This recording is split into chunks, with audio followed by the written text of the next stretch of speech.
दोस्तों, क्या नरेंद्र मोदी की ये बात समझ में आ चुकी है कि उनकी सरकार बहुत लंबी नहीं चलने वाली? क्या नरेंद्र मोदी सरकार गिरने के बाद की तैयारियां अभी से शुरू कर चुके हैं? ये सवाल पिछले कई दिनों से मेरे मन में चल रहा था दोस्तों, लेकिन सवाल और बड़ा तब मेरे मन में आ गया जब मैंने आज स्वतंत्रता दिवस के मौके पर लाल किले के प्राचीर से प्रधानमंत्री की बोली हुई बात सुनी।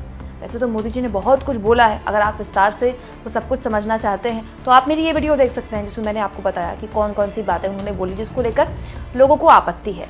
लेकिन प्रधानमंत्री ने आज लाल किले के प्राचीर से कुछ ऐसी बातें बोली हैं जिसको सुनकर एक हिंट मिलती है, एक शक पैदा होता है कि क्या मोदी जी के भी ये समझ में आ गया है कि इनकी सरकार बहुत लंबी नहीं चलने वाली।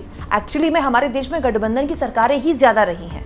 हमारे देश का जो मिजाज है वो गठबंधन की सरकारों को वो सूट करता है। लेकिन मोदी जी की तीसरी बार पीएम बनने के बाद से लगातार ये सवाल खड़े हो रहे हैं कि मोदी जी गठबंधन चला पाएंगे कि नहीं चला पाएंगे, सरकार चला पाएंगे कि नहीं चला पाएंगे, क्योंकि देश को तो आदत है गठबंधन की सरकारों की, प्रधानमंत्री को आदत नहीं है। हमारे मोदी जी ने ना गुजरात में ना दिल्ली में कभी ऐसी कोई सरकार नहीं चलाई जहां उनको गठबंधन के साथियों की सुननी पड़े। लेकिन अब बहुत सी ऐसी चीज़ें हो रही हैं जो पहले कभी नहीं हुई। पिछले 40 साल में लोकसभा के अंदर कभी भी विपक्ष आंकड़ों में इतना मजबूत नहीं हुआ जो अब है। पिछले 20 सालों से ज़्यादा का मोदी जी का जो राजनीतिक अनुभव है उसमें कभी भी उनको इस तरह से गठबंधन की सरकारों में काम नहीं करना पड़ा जिस तरह से अब करना पड़ रहा है। दोस्तों, ये बात प्रोमिनेंट और तब हो गई जब आज स्वतंत्रता दिवस के मौके पर लाल किले के प्राचीर से पीएम ने दो बातों का जिक्र किया। यूनिफॉर्म सिविल कोड का जिक्र किया और किया वन नेशन वन इलेक्शन।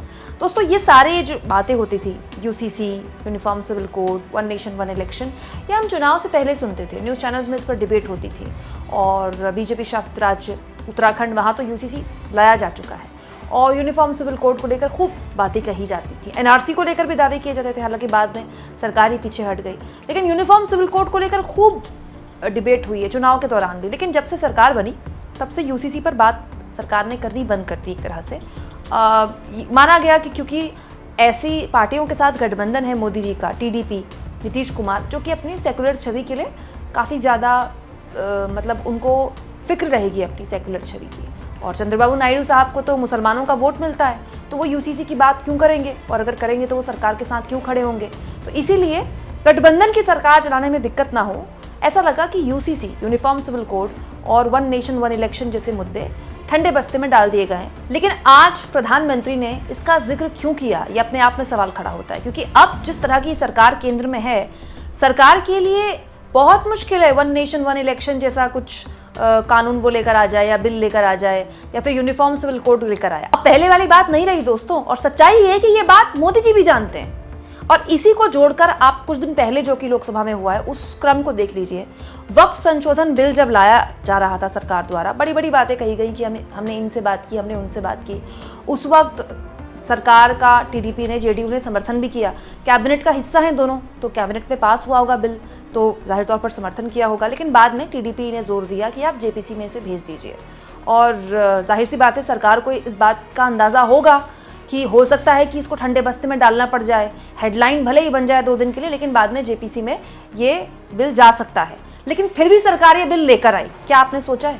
मतलब सरकार के पास सारे तंत्र होते हैं। सरकार को ये बात नहीं पता थी कि हो सकता है कि इस बिल को जेपीसी में भेजना पड़ जाए, जो कि भेजना पड़ गया। फिर भी सरकार ये क्यों लेकर आई? इसीलिए दोस्तों मैं आपसे कह रही हूँ कि मेरे दिमाग में कई दिनों से ये बात चल रही है। और आज जब पीएम मोदी ने यूनिफॉर्म सिविल कोड की बात की, वन नेशन वन इलेक्शन की बात की, जो कि कोर एजेंडा रहे हैं बीजेपी का, खासतौर पर नरेंद्र मोदी का।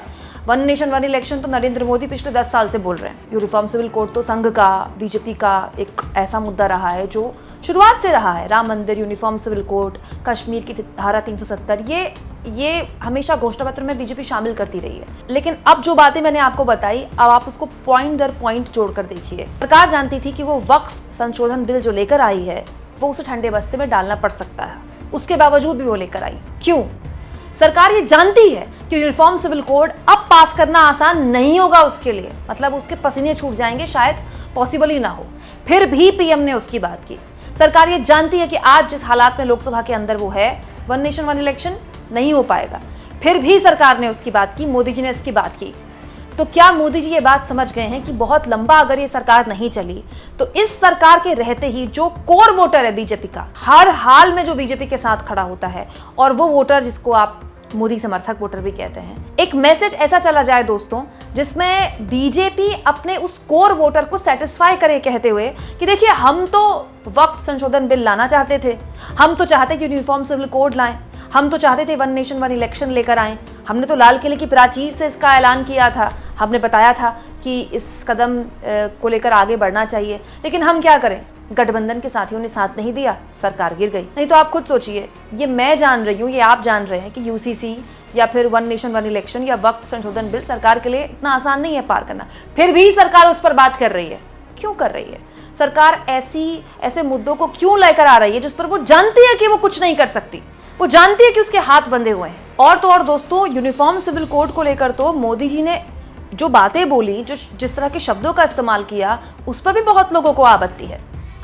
मेरे प्यारे देशवासियों, हमारे देश में सुप्रीम कोर्ट ने बार बार यूनिफॉर्म सिविल कोड को लेकर जो चर्चा की है, अनेक बार आदेश दिए हैं, क्योंकि देश का एक बहुत बड़ा वर्ग मानता है और उसमें सच्चाई भी है कि जिस सिविल कोड को हम लेकर के जी रहे हैं, वो सिविल कोड सचमुच में तो एक प्रकार का कम्युनल सिविल कोड है, भेदभाव करने वाला सिविल कोड है। ऐसे सिविल कोड से जब संविधान के 75 वर्ष मना रहे हैं और संविधान की भावना भी जो हमें कहती है करने के लिए, देश की सुप्रीम कोर्ट भी हमें कहती है करने के लिए, और तब जो संविधान निर्माताओं का सपना था, उस सपने को पूरा करना हम सबका दायित्व है। और मैं मानता हूं इस गंभीर विषय पर देश में चर्चा हो, व्यापक चर्चा हो, हर कोई अपने विचारों को लेकर के आए और उन कानूनों को,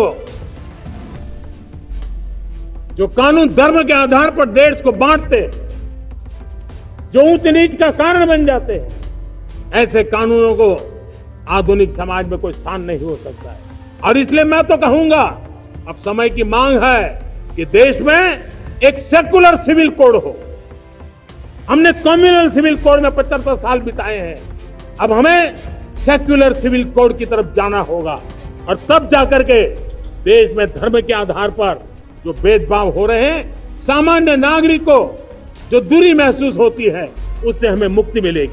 मतलब सरकार के मुखिया ये कह रहे हैं कि देश को एक सेकुलर कोड की जरूरत है। मतलब अब तक जो कोड था वो कम्युनल था क्या? और ये कहकर प्रधानमंत्री कितना बड़ा रिस्क ले रहे हैं दोस्तों। ये एक शब्द प्रधानमंत्री की पूरी पॉलिटिक्स में, बीजेपी की पूरी पॉलिटिक्स में भारी पड़ सकता है। मतलब देश की राजनीति 2024 के बाद बहुत बदल गई है।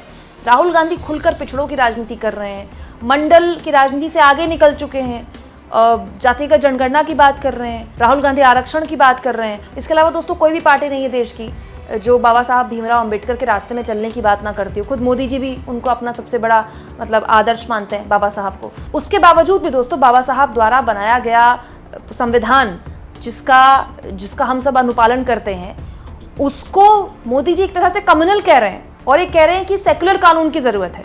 मतलब पीएम ये कह रहे हैं कि आज तक जो कानून था या आज तक जो कोड चला आ रहा है, अब तक चला आ रहा है, वो सेक्युलर नहीं है, वो कम्युनल है क्या? ये कितना बड़ा रिस्क है। उसके बावजूद भी मोदी जी ये बोल रहे हैं। तो क्या उनके ये बात समझ में आ गई है कि आज कल 6 महीने, साल, 1.5 साल, पता नहीं सरकार कब गिर जाए? और अगर ऐसा होता है तो सरकार के पास हमेशा अपने कोर वोटर को बताने के लिए एक मैसेज होगा कि देखिए, चाहे सरकार गठबंधन की थी, चाहे सहयोगियों का साथ न मिला हो, लेकिन हम तो अपने एजेंडे पर काम कर रहे थे, बस हमको कुर्सी से उतार दिया गया या हमारी सरकार गिरा दी गई। दोस्तों, प्रधानमंत्री यूसीसी की बात कर रहे हैं, यूनिफॉर्म सिविल कोड की बात कर रहे हैं, प्रधानमंत्री वन नेशन वन इलेक्शन की बात कर रहे हैं। क्या प्रधानमंत्री ने इन दोनों ही मुद्दों पर अपने सहयोगियों की राय ली? उन्होंने चंद्रबाबू नायडू से बात की, या फिर उन्होंने चिराग पासवान से बात की, या फिर उन्होंने नीतीश कुमार से बात की? क्या वो वन नेशन वन इलेक्शन पर हाँ बोलेंगे? कभी नहीं बोलेंगे। फिर भी मोदी जी ये कर रहे हैं दोस्तों। तो आप सोचिए, ये क्या सोची समझी रणनीति के तहत हो रहा है? और अगर हो रहा है तो ये तो बड़ी चिंता का सबब है दोस्तों। सरकार के मुखिया ये समझ रहे हैं कि सरकार अगर कल को गिर जाती है तो फिर आप अपने बैकअप प्लान को साथ में लेकर चलिए। आपको जनता के पास बताने के लिए होगा कि हम तो हर कदम आगे बढ़ रहे हैं, लेकिन हमारे तो हाथ बंधे थे, हम तो गठबंधन में थे। क्योंकि मैं मानती हूँ दोस्तों, अगर लाल किले की प्राचीर से मोदी जी ने यूसीसी की बात की, यूनिफॉर्म सिविल कोड की बात की, वन नेशन वन इलेक्शन की बात की, सरकार को बताना चाहिए कि यूनिफॉर्म सिविल कोड कब लागू हो रहा है देश में, क्योंकि इसको लेकर चर्चा तो पिछले कई सालों से हम सुन ही रहे हैं ना। आप इस मुद्दे पर क्या सोचते हैं दोस्तों, कमेंट बॉक्स में ज़रूर लिखें और जितना हो सके चैनल को शेयर करें, सब्सक्राइब करें और थैंक्स और ज्वाइन, ये 2 ऑप्शन है दोस्तों जिसके ज़रिए आर्थिक तौर पर भी आप चैनल के हाथ मजबूत कर सकते हैं। अगर आप ऐसा करना चाहें दोस्तों तो प्लीज़ करें, क्योंकि आपकी इन छोटी छोटी मदद के ज़रिए ही मेरी इस आज़ाद पत्रकारिता को बल मिलता है। हम यूट्यूबर हैं, कंटेंट क्रिएटर हैं, पूरी तरह से यूट्यूब की व्यूअरशिप पर निर्भर रहना हमारे हाथ बांध देता है।